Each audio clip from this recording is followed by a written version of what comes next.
Hello friends, Manoj Rajguru की political science classes में आपका स्वागत है।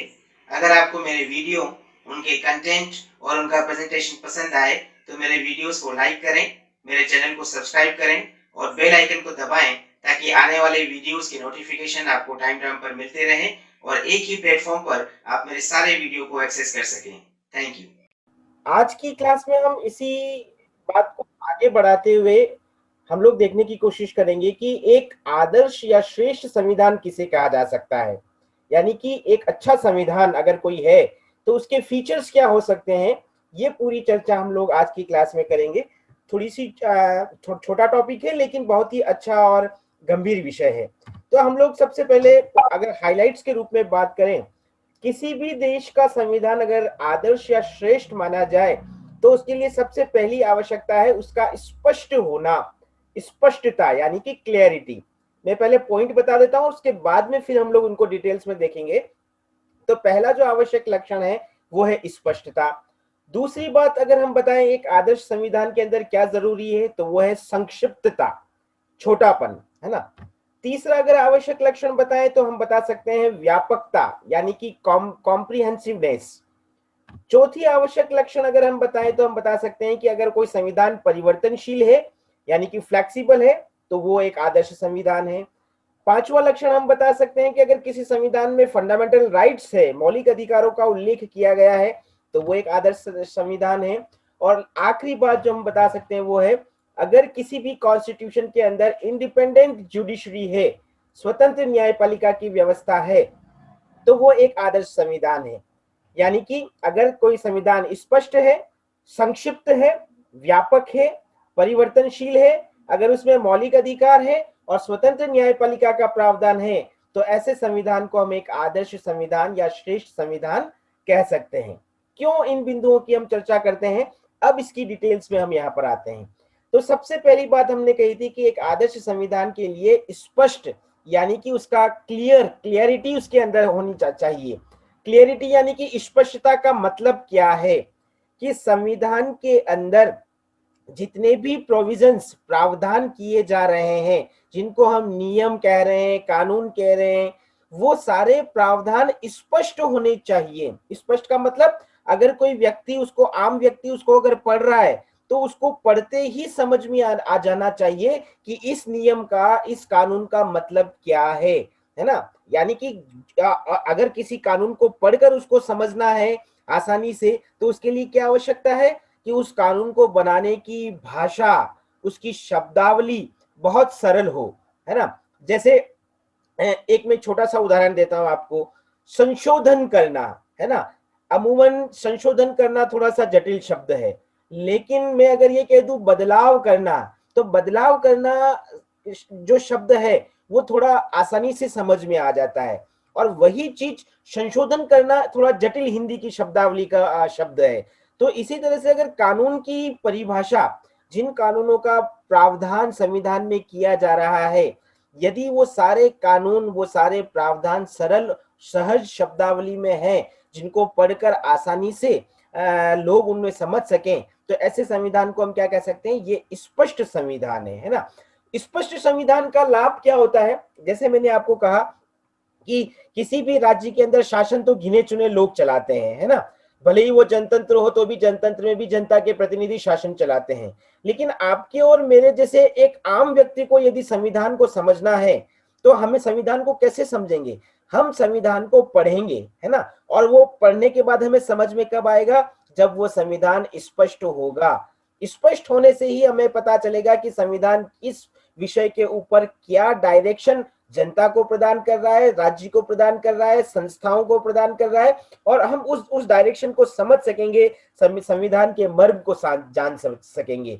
तो कहने का मतलब पहला लाभ क्या बता सकते हैं कि संविधान अगर स्पष्ट है तो संविधान के द्वारा बताए गए दिशा निर्देशों से सभी आसानी से परिचित रहते हैं। और इसी स्पष्टता के कारण, है ना, जब संविधान के सारे प्रावधान स्पष्ट है कि किसको क्या करना है, कौन से अंग के क्या दायित्व हैं, किस अंग की क्या शक्तियां हैं, राज्य कितने अधिकारों को प्रदान करेगा, नागरिक कितने अधिकारों का उपयोग करेगा, सारे प्रावधान अगर स्पष्ट हैं तो ना तो व्यक्ति और व्यक्ति के बीच में टकराव होगा, ना व्यक्ति और राज्य के बीच में टकराव होगा और ना ही राज्य की आपसी संस्थाओं के बीच में टकराव होगा, है ना, क्योंकि सारे अंगों, सारे जितने भी घटक है राज्य के, है ना, उन सब के लिए स्पष्ट प्रावधान के चलते उनको अपनी गतिविधियों का संचालित करने में आसानी होगी। तो एक गतिरोध की जो संभावना है वो खत्म हो जाती है यदि संविधान स्पष्ट होता है। लेकिन अगर संविधान स्पष्ट नहीं है तो सबसे महत्वपूर्ण बात क्या है कि सरकार के जितने भी अंग हैं, कार्यपालिका, व्यवस्थापिका, न्यायपालिका,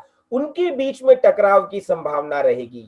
क्यों? क्योंकि अगर संविधान के प्रावधान अस्पष्ट हैं, आधे अधूरे हैं, तो संविधान के सारे ही जितने भी अंग हैं राज्य के, वो अपनी मन मर्जी से शासन की शक्तियों का संचालन करने का सोचेंगे, तो इसलिए उनके अंदर टकराव की भावना उत्पन्न होगी। और इसी अस्पष्टता के कारण व्यक्तिगत अधिकार जो व्यक्ति को मिलने चाहिए उनका भी अतिक्रमण राज्य के द्वारा, व्यक्ति के द्वारा या अन्य संस्थाओं के द्वारा होगा। तो कहने का मतलब इन स्थिति से बचने के लिए संविधान का स्पष्ट होना जरूरी है। तो एक आवश्यक संविधान में हम क्या बात बता सकते हैं? एक आदर्श संविधान के लिए उसके अंदर सारे प्रावधानों को स्पष्ट करना आवश्यक है। दूसरा जो लक्षण हम बता सकते हैं वो है संक्षिप्तता। अब आप यहां देखना संक्षिप्तता का मतलब क्या है। वैसे हिंदी में अगर हम बात करते हैं तो संक्षिप्त का मतलब होता है बहुत छोटा। जैसे आप अमेरिका के संविधान में जब पढ़ेंगे सेकेंड यूनिट के अंदर, अमेरिका का पूरा संविधान 7 अनुच्छेद के अंदर लिखा गया है, जबकि भारत के संविधान के अंदर 395 आर्टिकल है। आप कंपेयर करो, तुलना करो कि दोनों संविधान में कितना अंतर है। ऐसा कहा जाता है कि अमेरिका के संविधान को आधे घंटे में पढ़ सकते हैं, केवल 10,000 शब्द हैं। तो ये 10,000 शब्द आधे घंटे में पढ़ना, केवल 7 अनुच्छेद, क्या बताता है कि अमेरिका का संविधान बहुत छोटा है। संक्षिप्तता का मतलब छोटा। लेकिन जब हम एक आदर्श संविधान की बात करते हैं तो आदर्श संविधान में संक्षिप्तता का मतलब थोड़ा अलग होता है। और वो मतलब क्या है कि संविधान ऐसा होना चाहिए जिसमें किसी भी प्रावधान को उल्लेखित करते समय अगर कोई भी नियम उसमें लिखा जा रहा है तो उस प्रावधान के बारे में अनावश्यक बातें नहीं होनी चाहिए, है ना। अनावश्यक बातें मतलब जो भी नियम है, जो प्रावधान है, जो उस कानून से जो जुड़ा होना आवश्यक है, केवल उन्हीं के बारे में अगर उनको अच्छी भाषा में, सरल और सहज भाषा में पूर्णता प्रदान की जाए तो वो सही है। लेकिन अगर किसी नियम को बताने के लिए अगर अनावश्यक रूप से उनको और लंबा किया जाए तो उससे क्या होगा, वो प्रावधान उबाऊ हो जाएगा, वो समझने के लिए भी कठिन हो जाएगा और उससे संविधान अनावश्यक रूप से लेंदी भी हो जाएगा। इसलिए जब हम संविधान की संक्षिप्तता की बात करते हैं तो उसका मतलब है कि केवल आवश्यक बातें और आवश्यक बातों को पूर्णता प्रदान करना जरूरी है, लेकिन अनावश्यक बातों का कोई स्थान संविधान के अंदर नहीं होना चाहिए, है ना। तो ये एक बात है। अगर इस संक्षिप्तता का उल्लंघन करते हुए, मतलब कि संविधान में अगर बहुत, जैसे हमने अमेरिका के संविधान की बात की कि अगर संविधान में हमने मोटी मोटी रूपरेखा बना दी तो उस मोटी मोटी रूपरेखा बनाने का नुकसान क्या है कि बार बार व्यवस्थापिका को संविधान में संशोधन करना पड़ेगा, सरकार को संविधान में हस्तक्षेप करने का अवसर मिल जाएगा, न्यायपालिका को बार बार संविधान की व्याख्या करने का अवसर मिल जाएगा, शासन के निरंकुश होने की संभावना बन जाएगी। तो कहने का मतलब संविधान इतना छोटा नहीं होना चाहिए कि प्रावधान अस्पष्ट हो। जैसे अभी हमने पहली विशेषता, पहला लक्षण पढ़ा था ना कि संविधान के प्रावधान स्पष्ट होने चाहिए। उस स्पष्टता के साथ संविधान में जितने भी बातें लिखी जाए उन बातों के संबंध में केवल आवश्यक प्रावधान ही होने चाहिए, अनावश्यक बातों का उल्लेख संविधान में नहीं होना चाहिए। तो संक्षिप्तता का मतलब केवल अगर एक लाइन में मैं कहूं तो अनावश्यक बातों का संविधान में कोई स्थान ना होकर आवश्यक बातों को पूर्णता प्रदान की जाए, आवश्यक नियमों, आवश्यक प्रावधानों को पूर्णता प्रदान की जाए, ये संक्षिप्तता का मतलब है। तीसरा, इसी से जुड़ा हुआ एक श्रेष्ठ संविधान को हम क्या बता सकते हैं, उसका व्यापक होना जरूरी है। अब देखिए दोनों उल्टी बातें हम कर रहे हैं। पहले दूसरा लक्षण हमने क्या पढ़ा था, संविधान का संक्षिप्त या छोटा होना जरूरी है। अब यहाँ व्यापकता का मतलब क्या है, बड़ा, है ना। व्यापकता को हम कॉम्प्रिहेंसिवनेस को क्या समझ सकते हैं, थोड़ा बड़ा। अब दो अलग अलग बातें तो नहीं हो सकती कि छोटा भी हो और बड़ा भी हो। तो यहाँ बड़े का मतलब क्या है, बड़े का मतलब ये है कि एक राज्य के अंदर शासन को चलाने के लिए नागरिकों से जुड़े हुए, संस्थाओं से जुड़े हुए जितने भी प्रावधान आवश्यक हो, वो सारे के सारे प्रावधान संविधान में बनाए जाने चाहिए, या उन सारे के सारे प्रावधानों का संविधान में उल्लेख होना चाहिए। ऐसा नहीं है कि संविधान आधे अधूरे प्रावधानों के साथ निर्मित कर दिया जाए और बाकी समय आवश्यकता के अनुसार छोड़ दिया जाए, ऐसा नहीं होना चाहिए। व्यापकता का मतलब क्या है कि राज्य को, शासन को, व्यक्तियों को, इन सब को चलाने के लिए जितने भी नियम और कानून आवश्यक हैं, वो सारे नियम और कानून संविधान के अंदर पूरी तरह से हो और उनको स्पष्ट रूप से उनका उल्लेख किया जाए। ऐसा कोई भी प्रावधान नहीं हो जिसको हम संविधानेतर प्रावधान कह सकते हैं। संविधानेतर प्रावधान का मतलब क्या है? देखो, मैं आपको एक उदाहरण देता हूं। भारत के अंदर आजादी के बाद से पंचवर्षीय योजनाएं बनी है ना, और उन पंचवर्षीय योजनाओं को किसने बनाया? योजना आयोग। आपने नाम सुना होगा, प्लानिंग कमीशन। अभी उसको हटाकर नीति आयोग बना दिया गया है, लेकिन पहले वो क्या था? प्लानिंग कमीशन, योजना आयोग। भारत के संविधान में कहीं पर भी योजना आयोग का उल्लेख नहीं है, लेकिन उसके बावजूद शासन को सही चलाने के लिए, पंचवर्षीय योजनाओं के निर्माण के लिए योजना आयोग का गठन किया गया। तो योजना आयोग को हम क्या कहते हैं? ये संविधानेतर संस्था है, संविधान जिसका संविधान में उल्लेख नहीं है।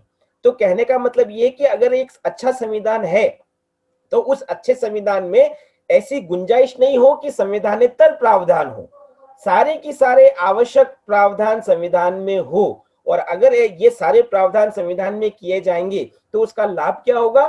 न्यायपालिका को संविधान में हस्तक्षेप करने का अवसर कम मिल जाएगा, व्यवस्थापिका को संविधान में संशोधन करने का अवसर कम मिलेगा, और यहां तक कि शासन के संचालन में गतिरोध उत्पन्न नहीं होगा। क्यों गतिरोध उत्पन्न नहीं होगा? क्योंकि जितने भी आवश्यक नियम कानून हैं, अगर वो पहले से संविधान में स्पष्टता मौजूद हैं तो उनके अनुसार शासन को चलाना आसान रहेगा। लेकिन अगर संविधान में प्रावधान है ही नहीं तो पहले प्रावधान बनाओ, उसके लिए एक लंबी प्रक्रिया से गुजरना पड़ेगा, कई बार हितों का टकराव उत्पन्न होगा, जिसके चलते देश, राज्य, इन सब का विकास प्रभावित होगा। तो इसीलिए एक आदर्श संविधान वो है जिसमें शासन को चलाने के लिए नागरिकों से जुड़े हुए, संस्थाओं से जुड़े हुए सारे प्रावधान अच्छी तरह से उल्लेखित हों। तो ये तीसरा लक्षण हम बता सकते हैं, व्यापकता। चौथा और एक और लक्षण हम कह सकते हैं परिवर्तनशीलता, जिसको कहा जाता है फ्लेक्सिबिलिटी। फ्लेक्सिबल है ना, फ्लेक्सिबल या परिवर्तनशील किसको बोल सकते हैं? जैसे रबड़ है ना, रबड़ को हम जितना खींचो खींच सकते हैं, तो यहाँ पर संविधान को भी खींचा जाता है। कैसे? बदलाव। परिवर्तनशीलता का मतलब एक अच्छा संविधान वो है जिसमें बदलाव की गुंजाइश रहती है, परिवर्तन की गुंजाइश रहती है ना। जैसे मैं उदाहरण लेता हूं भारत का। भारत के संविधान का निर्माण कब हुआ? 1946 में संविधान सभा का गठन हुआ, जिसने 1950 में 49 तक हमारा संविधान बना दिया, और 26 जनवरी 1950 को भारत का संविधान लागू हुआ। लेकिन 1950 से लगाकर वर्तमान तक भारत के संविधान में 100 से भी ज्यादा संशोधन हो चुके हैं, 100 से भी ज्यादा बदलाव हो चुके हैं। अब संशोधन का मतलब क्या है? अगर कोई प्रावधान नहीं था तो वो संविधान में जोड़ा गया है, अगर कोई प्रावधान अप्रासंगिक हो गया तो उसको संविधान से निकाला गया है, अगर कोई प्रावधान आधा अधूरा था तो उसको पूर्ण बनाया गया है। मतलब संविधान के अंदर बदलाव करना संविधान की परिवर्तनशीलता का सूचक है ना। तो ये संविधान का संशोधन का मतलब, संविधान की संशोधन का मतलब संविधान में आवश्यकता के अनुसार, समय के अनुसार, हितों के अनुसार, परिस्थितियों के अनुसार बदलाव करना संविधान संशोधन बन जाता है। अब ये संविधान संशोधन अगर है, किसी भी संविधान को अगर बदलने की प्रक्रिया है, तो उसको हम कह सकते हैं कि ये अच्छा संविधान है। क्यों? क्योंकि कोई भी संविधान कभी भी स्थायी नहीं होता। जैसे मैं एक और एग्जांपल देता हूं, 1950 में जब भारत का संविधान बना तब भारतीय परिस्थितियां अलग थी, लोगों की इच्छाएं, आकांक्षाएं अलग थी, उनके हित अलग थे। और आज 2021 में भारतीय जनता की आकांक्षाएं, भारतीय जनता के हित अलग हैं। तो हमारा संविधान तब की स्थिति को ध्यान में रखते हुए बना था, और आज जो नई आवश्यकताएं जन्म ली हैं, उन आवश्यकताओं के लिए अगर संविधान में कोई प्रावधान नहीं है तो पहले वो करना पड़ेगा। संविधान में उन आवश्यकताओं से जुड़े हुए प्रावधान जोड़ने होंगे। जोड़ने होंगे मतलब संविधान में संशोधन करना होगा। अगर ये संविधान में संशोधन नहीं होगा तो क्या होगा, संविधान की कोई उपयोगिता नहीं रह जाएगी। संविधान को प्रासंगिक और उपयोगी बनाए रखने के लिए संविधान में बदलाव होना आवश्यक है।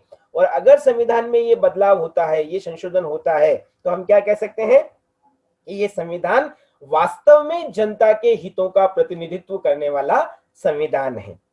और जो संविधान जन भावनाओं, जन आकांक्षाओं, जन हितों का प्रतिनिधित्व करता है, उस संविधान, उसके प्रावधानों, उसके नियमों, उसकी मान्यताओं को जनता अनिवार्यतः स्वीकार करती है। और ऐसी स्थिति में राज्य के अंदर क्रांति या विद्रोह की संभावना नहीं रहती है। अगर संविधान परिवर्तनशील है तो राज्य के अंदर जनता में भी संतोष व्याप्त रहता है, क्योंकि जन भावनाओं के अनुरूप संविधान में परिवर्तन कर लिया जाता है। और अगर संविधान परिवर्तनशील है तो राज्य भी विकास की ओर बढ़ता है, क्योंकि विकास के अनुरूप प्रावधान संविधान उल्लेखित करता है और उसी के अनुरूप राज्य को कार्य करने के दिशा निर्देश भी प्रदान करता है। तो एक श्रेष्ठ संविधान का मतलब जिस संविधान में बदलाव हो सकता है, संशोधन हो सकता है, अर्थात जिस संविधान में परिवर्तनशीलता का गुण होता है, उसको हम एक श्रेष्ठ संविधान या आदर्श संविधान कह सकते हैं। लेकिन अगर किसी संविधान में परिवर्तनशीलता नहीं है, बदलाव की संभावना नहीं है, तो वो संविधान अप्रासंगिक हो जाता है। अप्रासंगिक का मतलब जिसकी कोई उपयोगिता नहीं रहती है। जैसे मैं वापस उदाहरण दूं, 1950 में तब की आवश्यकताओं के अनुरूप अगर भारत के संविधान में जो नियम बनाए गए थे, अगर समय और आवश्यकता के अनुरूप उनमें संशोधन नहीं किया जाता, जन भावनाओं को ध्यान में रखते हुए उनमें बदलाव नहीं होता, तो शायद कई अनुच्छेद जो है वो आज उपयोगी रहते ही नहीं, हम उनको व्यवहार में अपनाते ही नहीं। आज भी भारत के संविधान के सारे अनुच्छेद इसलिए प्रासंगिक है क्योंकि समय समय पर उन्हें संविधान के संशोधन की प्रक्रिया के द्वारा उनमें बदलाव किया गया है। तो संविधान को अप्रासंगिक होने से बचाने के लिए परिवर्तनशीलता जरूरी है।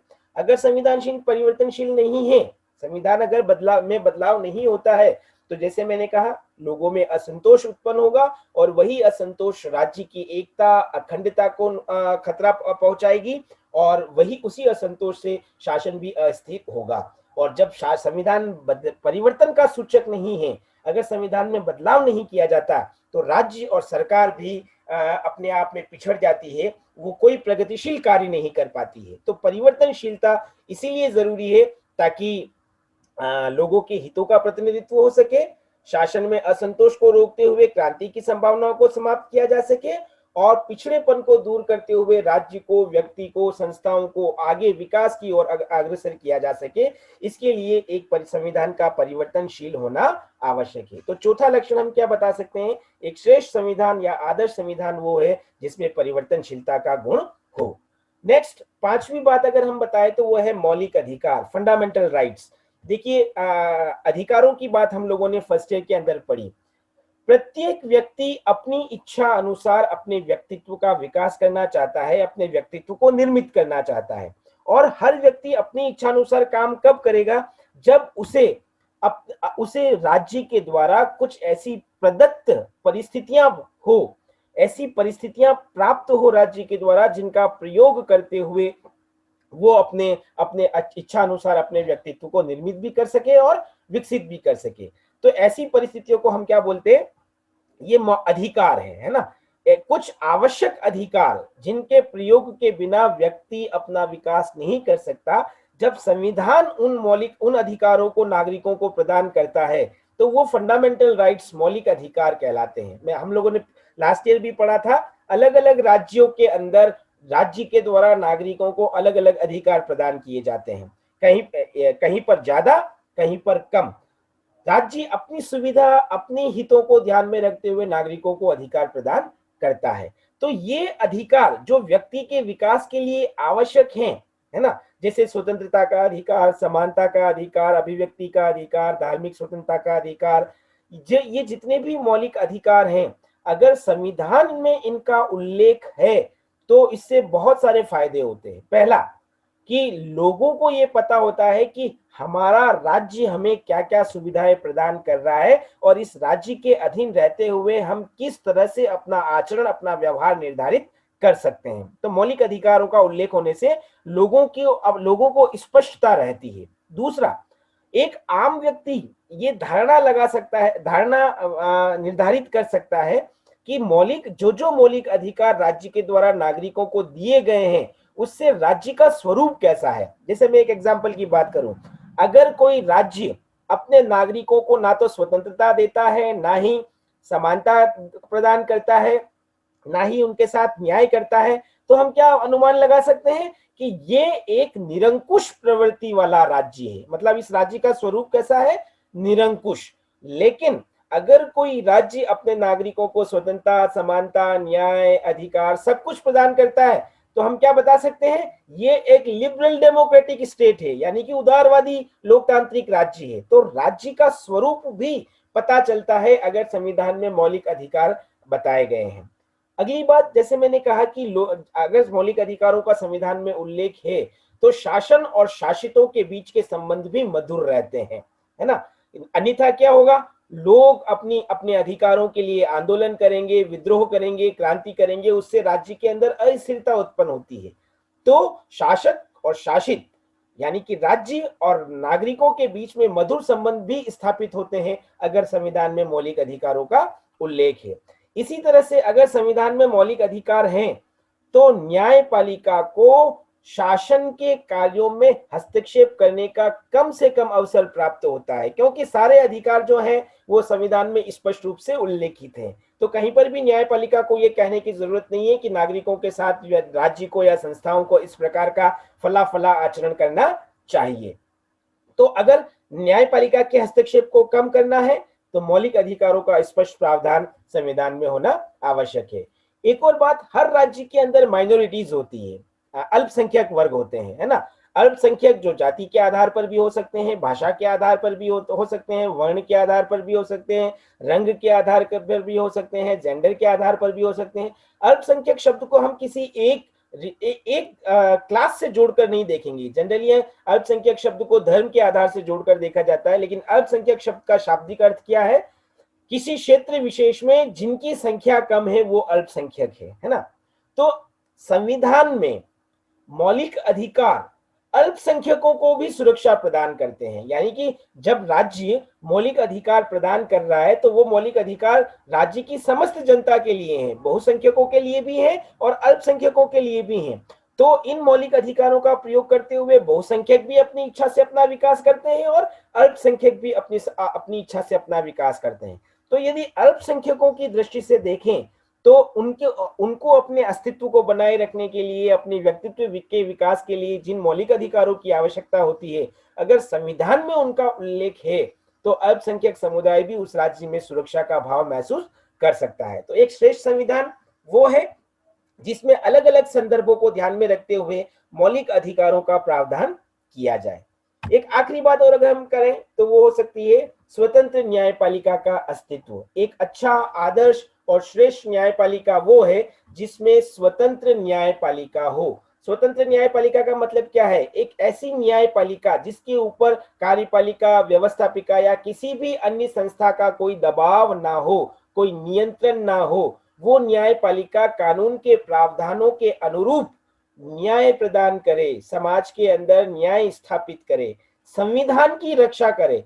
देखिए, अगर जैसे हम लोगों ने फर्स्ट ईयर के अंदर पढ़ा था, अगर सरकार के 3 अंग हैं, कार्यपालिका, व्यवस्थापिका, न्यायपालिका, अगर कार्यपालिका और व्यवस्थापिका संविधान के प्रावधानों के विपरीत जाती है तब उस संविधान की रक्षा कौन करती है, न्यायपालिका करती है। तो संविधान के रक्षक के रूप में न्यायपालिका की भूमिका महत्वपूर्ण बन जाती है। तो ऐसी स्थिति में अगर संविधान में न्यायपालिका है ही नहीं, स्वतंत्र न्यायपालिका है ही नहीं, तो उस संविधान की रक्षा कौन करेगा। तो संविधान की रक्षा करने के लिए संविधान के द्वारा ही एक स्वतंत्र न्यायपालिका की व्यवस्था की जानी आवश्यक है। दूसरी बात, स्वतंत्र न्यायपालिका क्यों जरूरी है। अभी जैसे हमने कहा कि राज्य अपने नागरिकों को जो मौलिक अधिकार प्रदान कर रहा है, राज्य के द्वारा या किसी भी व्यक्ति या संस्था के द्वारा उन अधिकारों का हनन ना हो, इसके लिए भी स्वतंत्र न्यायपालिका आवश्यक है। अगर मौलिक अधिकारों का हनन होता है तो व्यक्ति उन अधिकारों की रक्षा कहां जाकर करता है, न्यायपालिका के अंदर जाकर करता है। तो अच्छा संविधान वो है जो मौलिक अधिकारों की रक्षा के लिए भी स्वतंत्र न्यायपालिका का प्रावधान करे। तो इस दृष्टिकोण से हम क्या कह रहे हैं कि एक अच्छे संविधान के अंदर निष्पक्ष और स्वतंत्र न्यायपालिका को यदि बनाया जाता है और इस कार्य के लिए उन्हें न्यायिक पुनरावलोकन की शक्ति, न्यायिक पुनरावलोकन मतलब जो कार्य हो चुका है उसको जांचने की शक्ति अगर न्यायपालिका के पास है, तो ऐसी स्वतंत्र और निष्पक्ष न्यायपालिका उस संविधान को श्रेष्ठ संविधान की श्रेणी में लेकर आती है। तो कुल 6 बातें हम लोगों ने अभी देखी। एक अच्छा संविधान किसको कह सकते हैं? मैं रिपीट कर रहा हूं, एक अच्छे संविधान का मतलब वो संविधान जिसके अंदर सारे प्रावधान स्पष्ट हो। स्पष्टता का मतलब हमने क्या देखा था? स्पष्टता का मतलब हम लोगों ने देखा था कि जितने भी प्रावधान किए जा रहे हैं वो सारे प्रावधान सरल सहज शब्द में पूर्णता के साथ लिखे गए हो, जिन्हें एक आम व्यक्ति आसानी से समझ सके। दूसरी विशेषता लक्षण हमने क्या देखा था? एक अच्छा संविधान वो है जिसके अंदर अनावश्यक, अनर्गल, व्यर्थ की बातों का कोई उल्लेख न हो, है ना, केवल आवश्यक बातों का उल्लेख हो। इस अर्थ में अगर वो संविधान संक्षिप्त है तो वो एक आदर्श संविधान है। तीसरी विशेषता हमने देखी थी, एक अच्छा संविधान वो है जिसमें जितने भी शासन, राज्य, नागरिकों से जुड़े हुए प्रावधान आवश्यक हैं, उन सब प्रावधानों का उल्लेख अगर संविधान में है तो ऐसे व्यापक संविधान को एक आदर्श संविधान कहा जा सकता है। चौथा, एक आदर्श संविधान वो है जिसमें परिवर्तनशीलता या बदलाव का गुण हो। समय आवश्यकता के अनुसार लोगों के, राज्य के, संस्थाओं के हित परिवर्तित होते हैं और इन्हीं परिवर्तित परिस्थितियों के आधार पर अगर संविधान में बदलाव होता है तो वो बदलाव संविधान को एक आदर्श संविधान की श्रेणी में लेकर आता है। तो ये चौथा लक्षण हम लोगों ने पढ़ा था। पांचवा का लक्षण क्या था? एक आदर्श संविधान वो है जो अपने नागरिकों के लिए मौलिक अधिकारों का प्रावधान करे ताकि नागरिक अपने व्यक्तित्व का विकास अपनी इच्छा से कर सके और राज्य और नागरिकों के संबंध भी अच्छी तरह से निर्धारित हो सके, जिसमें अल्पसंख्यक अपने अपने हित, अपने अपने अस्तित्व की रक्षा, अपने आप को सुरक्षित महसूस कर सके। इसलिए मौलिक अधिकार भी एक श्रेष्ठ संविधान का आवश्यक लक्षण है। और आखिरी बात हम लोगों ने पढ़ी थी, एक श्रेष्ठ संविधान वो है जिसमें संविधान मौलिक अधिकारों की रक्षा के लिए एक स्वतंत्र निष्पक्ष न्यायपालिका का प्रावधान किया गया हो और इसके लिए न्यायपालिका को न्यायिक पुनरावलोकन की शक्ति दी गई हो। अगर ये 6 प्रमुख लक्षण किसी संविधान के अंदर है तो उस संविधान को हम क्या कह सकते हैं? ये एक आदर्श अथवा श्रेष्ठ संविधान है। तो ये हमारा आज का टॉपिक हुआ, क्या किसको कहा जाता है एक आदर्श अथवा श्रेष्ठ संविधान। अगर आप में से किसी का कोई सवाल हो तो अभी वो सवाल आप मुझसे पूछ सकते हैं।